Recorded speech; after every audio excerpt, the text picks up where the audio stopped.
Hey, it's Doug at Calico Games Escondido. Let's go inside and take a look at what we're going to talk about today.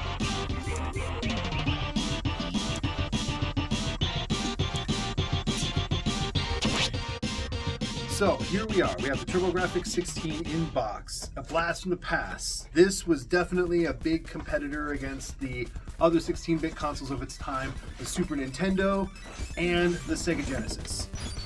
Some other options, but nothing was at the same caliber as those two. And a lot of people I know really wanted one of these, but they couldn't afford it at the time. So let's see what comes in the box. It came with Keith Courage, a very interesting pack-in title. It came with one controller, a power adapter, an RF adapter that goes into the cable in the back of your TV, an instruction manual, and the console itself. This thing is pretty cool. Has a little cover on the back here. This is where everything snaps in. This is where the CD module would snap in. Also, there is an HD converter that Hyperkin makes that we sell here in the store that will upscale this to HD. RF plugs in the side, and the Hue cards plug in the front right here. So, RF adapter in the side, channel 3 and 4 switch, power supply plugs here, CD goes here, Hue card goes here. And the Hue card is very interesting. This is what they look like. They're not your normal games. The Sega Master System, for those of you who have the Sega Master System, had a similar technology. They also had a Hue card, but this is what they look like.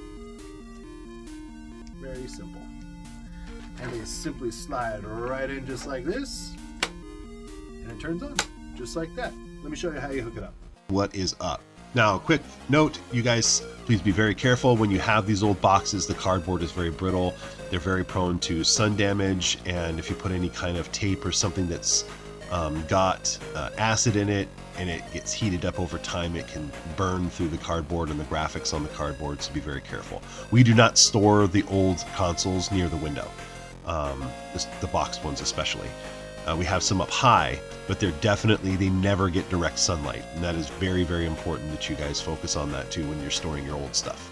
All right, what's inside the box? What's in the box? All right, here's what's in the box. We have Keith Courage, some AV cable power supply, and we have instructions in the console itself. Here we go. So first things first, you always want to focus on the power supply first. Do we have the right power supply? Is it European? Is it American? It's standard American power supply, so easy to plug in. We'll just plug that sucker right in. If it said PC Engine, you might notice that there might have been a different power supply in there, but it's TurboGrafx 16, so it's American. Very easy. Try not to plug stuff in while looking through a camera on Zoom. It's actually kind of disorienting. You can accidentally electrocute yourself. I was having kind of a difficult moment here. Sorry about that. There we go. We got it in. Yay! We didn't electrocute ourselves. All right, so it's plugged in. We have our little plug, and I've already hooked up the RF cable, and this is how you hook it to the back of the TV. I'd already had it hooked up because I've been testing a lot of retro Atari stuff, and I didn't need to unplug this one. Or not Atari, I think television. Here we go. So now we have the AV cable that was in the box. It's still neatly wrapped up. It's still in there just the way it is right there. And we've got the controller and Keith Courage. Looks like the rubber band on the controller is as old as the system itself. And that one was a broken one that had piggybacked its way over. And now we have the system. Ooh, beautiful instructions. That's not common, and they are not necessary for me. All right, here we go. So we have the system inside of the plastic.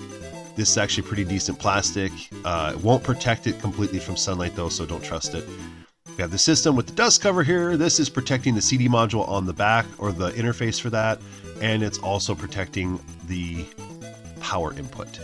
So pull that off. We're going to show you the HDMI adapter plugs into the back of that CD port right there. The HDMI plugs in right there. So we've got power, we've got the RF, and then the channel selector. You have to actually pick channel 3 or channel 4 when you plug that in.